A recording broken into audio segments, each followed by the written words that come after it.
ऐन उमेदीत तरुणाईच्या आत्महत्या अपघाताने परिस्थिती चिंताजनक, जीव जगवण्यासाठीच्या सामाजिक लढाईची आवश्यकता. आजऱ्यासह परिसरातील घटनांमुळे मुद्दा बनला ठळक.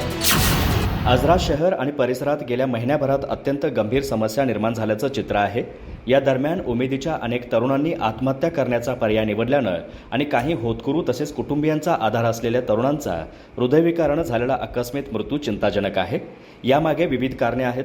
तरीही प्रत्येक जीव जगवण्यासाठीची धडपड सर्व स्तरावर सुरू असताना साधारणतः महिन्याभरात होत असलेल्या या आत्महत्या, अपघात आणि हृदयविकाराच्या घटना आगामी काळात वाढत गेल्या तर मोठी समस्या निर्माण होऊ शकेल अशा प्रतिक्रिया व्यक्त होत आहेत.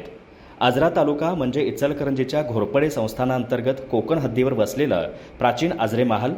कोकणाप्रमाणेच येथे निसर्ग संपदा विपुल. चित्री आणि हिरण्यकेशी नद्यांच्या खोऱ्यात येथील शेतकरी घनसाळ आणि ऊस पिकातून संपन्न होत आहे. आता चित्री पाठोपाठ उचंगी आणि आंबेओहळ प्रकल्प पूर्णत्वास गेल्यानं येथील पाणी तालुका परिसरात हिरवई पसरवत संपन्नतेची सीमा वाढवत आहे. यातूनच अनेक तरुण उच्च शिक्षण घेत राज्य, राष्ट्र आणि आंतरराष्ट्रीय स्तरावर प्लेसमेंट मिळवत आहेत. हे आजऱ्यासाठी अत्यंत स्फूर्णीय ठरतं आहे. मात्र उच्च शिक्षणाच्या बळावर प्लेसमेंट मिळूनही त्यांच्या आत्महत्यांसह काहींच्या मृत्यूंच्या वाढत्या घटना परिसर शिक्षितता आणि संपन्नतेला काळीमा लावत आहे.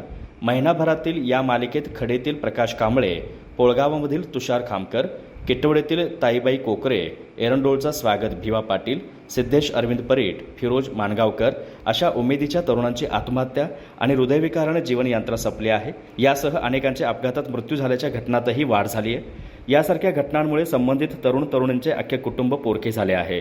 याची नोंद घेणे क्रमप्राप्त घडले आहे.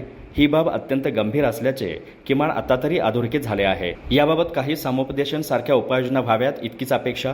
त्यामुळे अजूनही काही जीव वाचतील. आर न्यूजसाठी प्राध्यापक रमेश चव्हाण, आजरा.